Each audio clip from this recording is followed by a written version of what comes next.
the president's biggest campaign donor, who was so close that Trump invited him to sleep at the White House, is now calling for him to be impeached and replaced by Vice President J.D. Vance.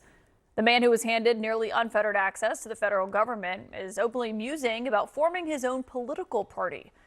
And the same guy, the billionaire backing the U.S. space program, he's now threatening to take his rockets and go home. What at this time yesterday was a one-sided attack on the president's signature spending bill is no longer just a policy disagreement, not even close. It has now become quite personal, as the president says he thinks he knows why. Well, look, I've always liked Elon, and it's always very surprised. You saw the words he had for me, and he hasn't said anything about me that's bad. I'd rather have him criticize me than the bill, because the bill is incredible. It's the biggest cut in the history of our country. We've never cut. It's about 1.6 trillion in cuts. Elon's upset because we took the EV mandate, and which was a lot of money for electric vehicles, and they're having a hard time, the electric vehicles, and they want us to pay billions of dollars in subsidy. And Elon knew this from the beginning. As Trump was speaking from the Oval Office, Elon Musk responded in real time, writing this, quote, "False. This bill was never shown to me even once and was passed in the dead of the night so fast that almost no one in Congress could even read it. And quote, whatever, keep the EV solar incentive cuts in the bill, even though no oil and gas subsidies are touched, very unfair, but ditch the mountain of disgusting pork in the bill." And with the German chancellor sitting by his side today, with the president there in the Oval, he said what he had been bottling up really for days now. You saw a man who was very happy when he stood behind the Oval desk, and even with the black eye, I said, "Do you want a little makeup? We'll get you a little makeup." But he said, "No, I don't think so," which is interesting. He's worn the hat. Trump was right about everything, and I am right about the great, big, beautiful bill. We call it a great, big, beautiful bill because that's what it is. I don't know what it is. It's sort of Trump derangement syndrome, I guess they call it. But we have it with others, too. They leave, and they wake up in the morning, and the glamour's gone. The whole world is different, and they become hostile. I don't know what it is. Someday you'll write a book about it, and you'll let us know. Not to be outdone, Musk posted in response to that, quote, "Without me, Trump would have lost the election, Dems would control the House, and Republicans in the Senate would be 51 to 49. Such ingratitude," he added. As the White House was scrambling to react to all of this as it was playing out in real time today, with aides now forced to attack the person they have been defending for months in front of the cameras. Look at this. You can still see the imprint of Musk on the White House, that red Tesla that the president bought from him. Our Jay McMichael shot this. It was still sitting right outside the West Wing, parked on West Exec. He's a great patriot, and he's also done an incredible job with Tesla. And I mean, nobody else has a car company started up in the last 30 years that's been successful. I don't think so. I love Tesla. It's not clear if he still feels the same way tonight. Today, the president declared that Elon was wearing thin. I asked him to leave. I took away his EV mandate that forced everyone to buy electric cars that nobody else wanted, that he knew for months I was going to do, and he just went crazy. Then came the threat that could really hurt. The president said the easiest way to save money in our budget, billions and billions of dollars, is to terminate Elon's governmental subsidies and contracts. I was always surprised that Biden didn't do it. Tesla's stock price took a massive hit after that, $150 billion in market value gone as the two were trading attacks today. According to Bloomberg, Elon Musk lost $34 billion today. That financial hit, though, does not seem to be enough for his critics in MAGA world. This guy is all over the map. He's right. But he's emblematic of these oligarchs.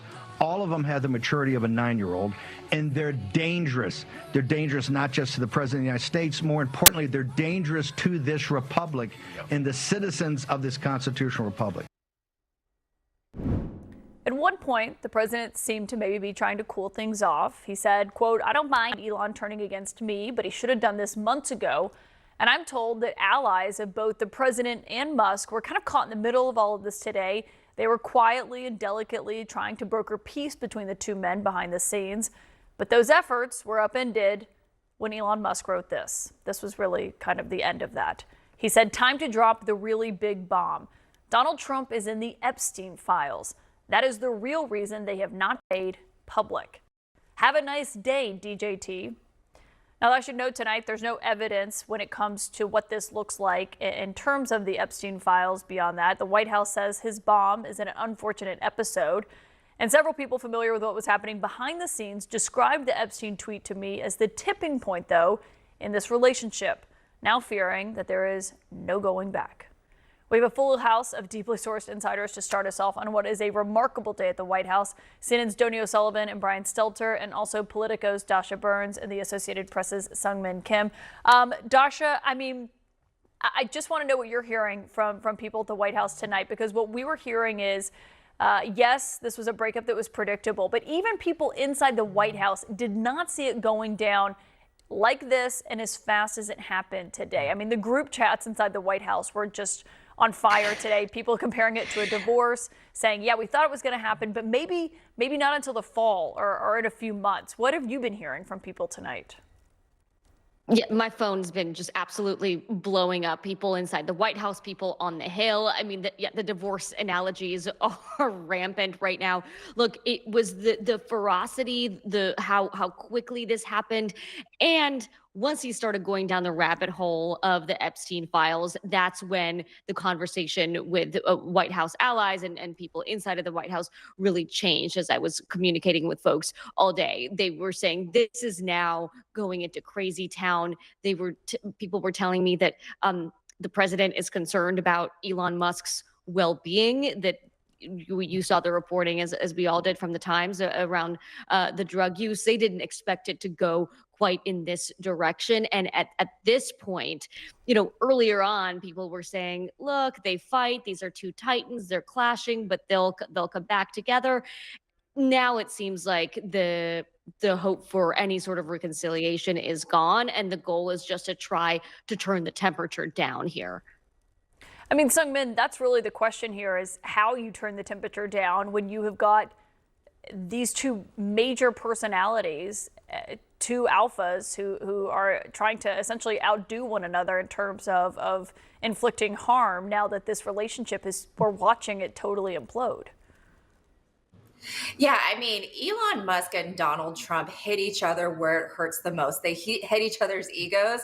And for Elon Musk, Donald Trump really hit at his wallet. So it's really difficult to see what the two sides can do to at least even turn the temperature down a little. But this fight could have really serious actual consequences for President Trump's agenda. I was really fascinated by some of the early comments we were getting from Republican lawmakers on Capitol Hill about the impact on that so-called one big beautiful bill. I mean, there's Ryan Zinke, Republican from Montana. He was Interior Secretary for President Trump in his first term, and he said that you have the richest man in the world and you have the most powerful man in the world going up against each other.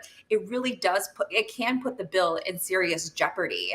And while I'm a little bit skeptical about I'm just a little skeptical at this point about how much power Elon Musk will have at this point. I think a lot of his power within the Republican Party comes from his proximity to Donald Trump, but it certainly doesn't help when the fate of the bill is already very much teetering on the edge. Yeah, and Donnie, when it started out just, this policy fight on what was happening on Capitol Hill. Obviously, anyone who crosses Trump should expect to face his wrath. It was actually surprising how long he took to respond to Elon Musk. But on the Epstein files, I think just to properly convey to people who may not be on Twitter as much as you and I are, it is the lowest of the low insults to say to someone in right-wing media or the right-wing atmosphere, oh, you're in the Epstein files. Yes, that really is, that is the kryptonite here. And maybe why Trump finally responded, right? I mean, when it comes to the Epstein files, Epstein lists, whatever folks want to call it, it doesn't actually matter what it is in reality. I mean, there have been names that have been associated with Jeffrey Epstein that have been released through court. Trump's name came out in documents last year, but there was absolutely no accusation of wrongdoing on Trump's part whatsoever. But his name was as somebody who knew Epstein. What is most important, though, is what people in the MAGAverse imagine what this list is to be, right? And this, they imagine, is a list of all the bad people who went to Epstein's Island and who, abused young women and did other criminal things. And what people also believe is that that list is made up of Trump's enemies normally, right?